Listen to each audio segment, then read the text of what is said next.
Hello, Bambaji here with another gate transit. And today we are looking at gate 61. About 5,000 years ago, Sirius appeared overnight as the brightest star in the sky. The voice told Ra that Sirius is already dead. Its crystal is here on Earth, incarnated in a yew tree in Switzerland. When that tree dies, our time on Earth as a species will be over. Human design is knowledge for the end of times. We're not quite there yet, although in cosmic terms it's just half a breath away. In human terms, we have 3 more cycles, 1,300 years, more or less. The process of reincarnation on this plane is coming to an end. The quarter of mutation is the glue that holds the whole process together. It locks us into the turning of the wheel, and the wheel never stops turning until it does. But in its turning, it tells us that mutation isn't the end. There's always somewhere else to go. And yet the end is coming. We are witnessing the decay, the dissolution that marks the end of the round, the end of self-reflected consciousness on Earth. The experiment is nearly done. The lab is being packed up and closed down. As we enter gate 61, we approach the end of this quarter of mutation. Gate 61 is the first of the final 4 gates in this final quarter of the quarter. Each quarter of a quarter is ruled over by one of the Godheads. The Godhead that rules here is powerful and very mysterious. And their information stream, that ability they have to influence us, it's breaking down because this quarter of mutation is ruled over by Sirius. And Sirius is dead. The Godheads for these last 4 gates in mutation are called the keepers of the wheel.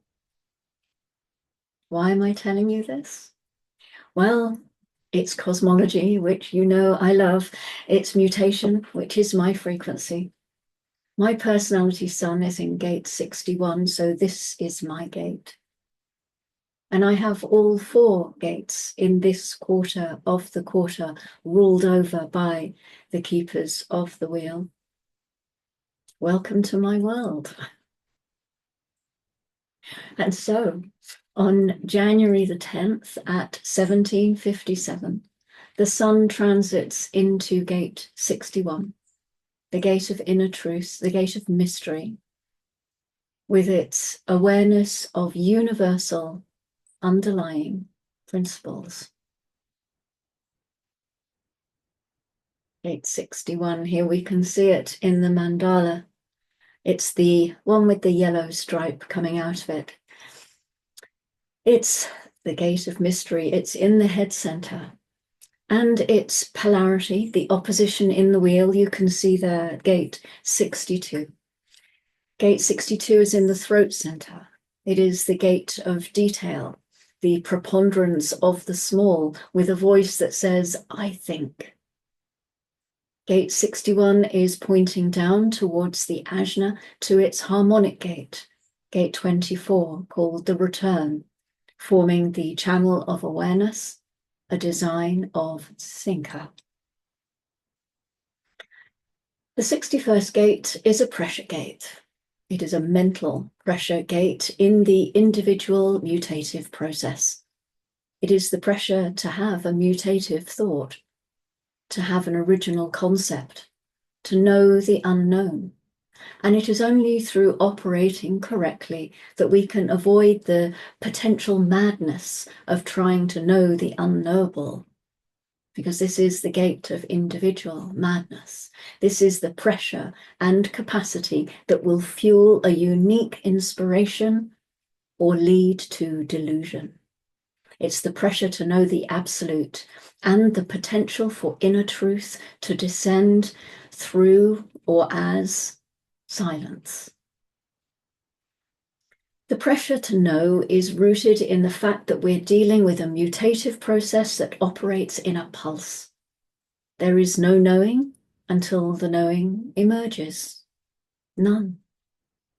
The first line, the foundation line, is called occult knowledge, which tells us that inner truth, real inner truth, is something that is hidden and has always been hidden. And you can actually see this when you look at the structure of the hexagram for gate 61. Lines 1 and 2, they're yang, solid lines.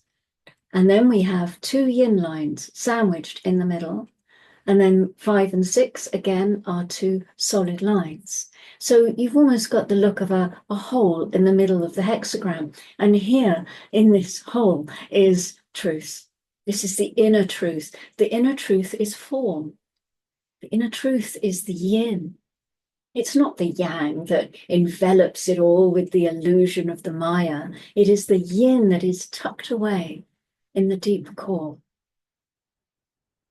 In the first line, we either have the pressure to know the mysteries through esoterics, or where the pressure to know the mysteries can be so strong that one can eventually be incapable of handling exoteric realities.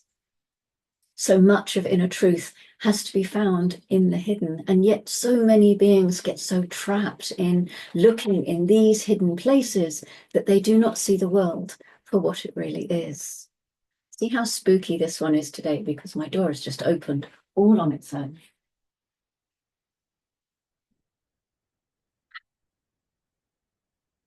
And there's a blackbird at the window. That's the inner mystery of my life, is blackbirds. There you go. Sorry, I just hurled them out and they've all come bouncing back over the floor. That kind of broke the mood, didn't it? Okay, back we go. Over 70% of humanity have the head center undefined. The not self strategy of an open head center is to think about things that do not matter. And this is the deepest dilemma of the open head, thinking about all those things, being under pressure from others or from the program in the transit, having those forces activate the head center in a definition, bringing all of that pressure to think about things that are not necessarily for you to think about, turning you into a human Google, reaching for your phone every time you hear a question. If you have the 61st gate in an open head center, like I do, we are under enormous pressure to think about something, trying to know something, when in fact there is no consistency in that for us. It comes when it comes. Knowing is so different from understanding or sensing. Sensing is abstract. It's based on past experience. Understanding is logical, and it's a projection process into the future through patterns. Both of them have an ability to make up their minds partway through their process. You don't have to go all the way back through all of history to come up with an example that you need in order to substantiate whether you should say yes or no to something. And you don't have to go all the way to the full extent of any pattern. You simply come up with a formula and you say, okay, this is what works. And so you say yes or no to something. But knowing, in knowing, there is no knowing until you know. And this is perhaps the most difficult thing for the 61 in an open head center. This pressure that is not consistent, but comes and goes. Like my door. Hold on a minute, I'm going to have to prop it close. Oh, there we go. I knew I'd find a use for that petal bell. Sure as hell isn't swinging it over my head. Okay, so the pressure of the open head is that it's not consistent. When the definition is there, it kind of inflates the head center and it puts this enormous pressure on to know. And knowing is something that's either going to be there or it's not. And it's not up to us. The awareness centers, they each have their own frequency when it comes to time. And when we look at individuality at the knowing circuit through this lens, we can see that it's extremely complex. There are 3 different frequencies bringing pressure to this individual process. Take gate 38, the fighter, and gate 39, the provocateur. Yeah, they're just those 2 gates that are... No, excuse me, just 1 second. Yes, I can see you. Look, take these. And then if I close the window, so I will be organized any minute now. And then I close my door again. Okay, now there shouldn't be any draft. Okay. 38 and 39. They're those mirror gates in individuality coming off the root center.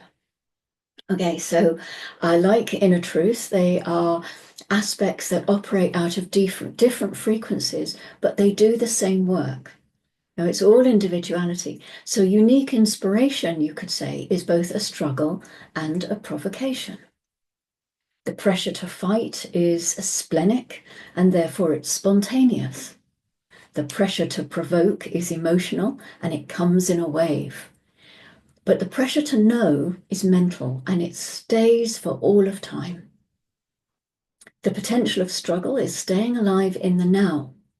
The potential of provocation is the discovery of the spirit. The potential of inner truth is silence. Okay, that one away, didn't I? The collective mind, the abstract and the logic, they are deeply related to each other. They need each other in order to be fulfilled. They are the yin and the yang, the basic dualities coming together in some kind of a Tao. The collective process is rooted in what already is, what has been taken in life movement. As we are alive and moving through space, we interact with the environment.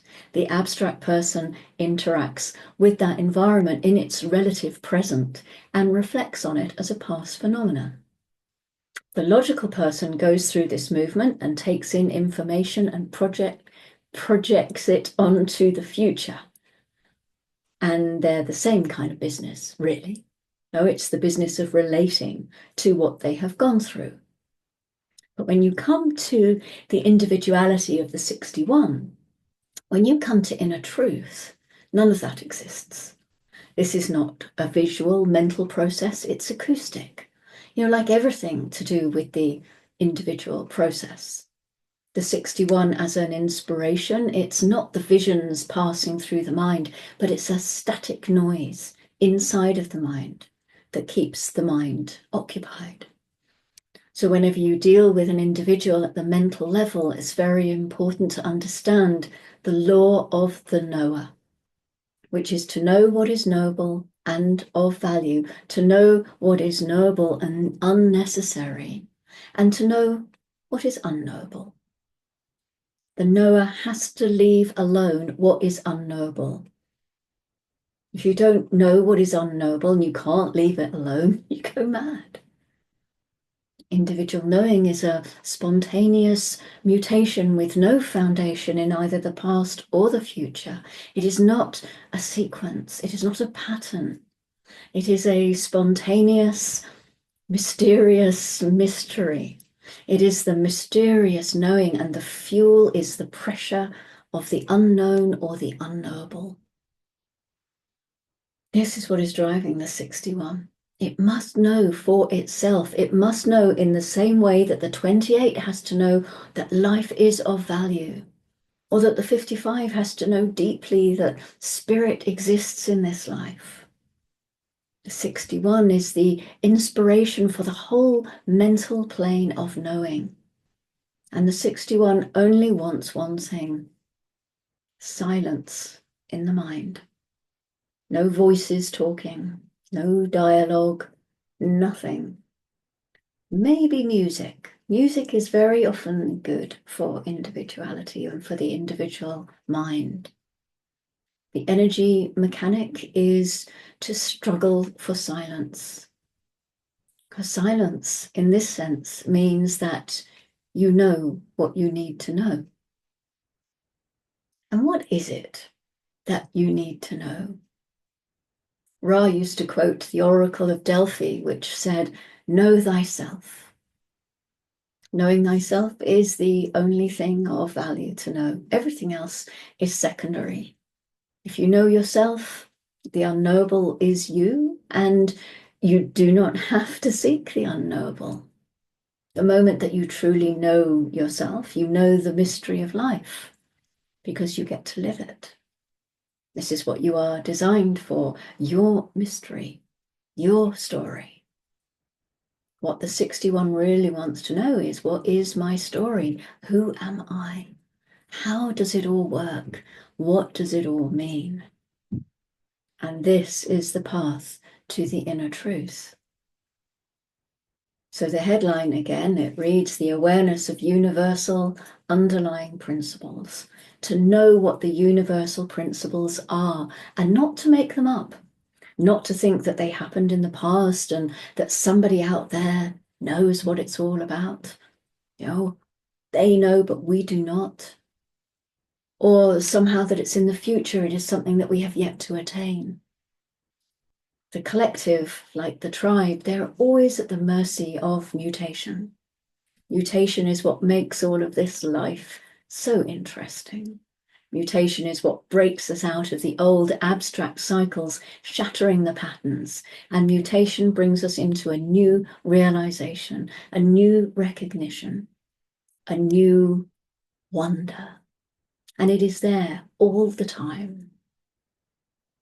The motto for Gate 61 is, know what you need to know. Don't bother to know what you don't need to know. And don't pay attention to the unknowable. And then you will stay mentally healthy. The grounding for this journey of the sun through Gate 61 is the earth in Gate 62, the preponderance of the small, the gate of detail. The headline for this gate says, caution, patience, and detail produce excellence out of limitation. This is the collective logic circuit. It's looking to the future, and it is in the throat center, the center for metamorphosis, which is another name for change or transformation or mutation. Gate 62 is the gate of naming things. In order for the collective to understand its world, everything must have a name.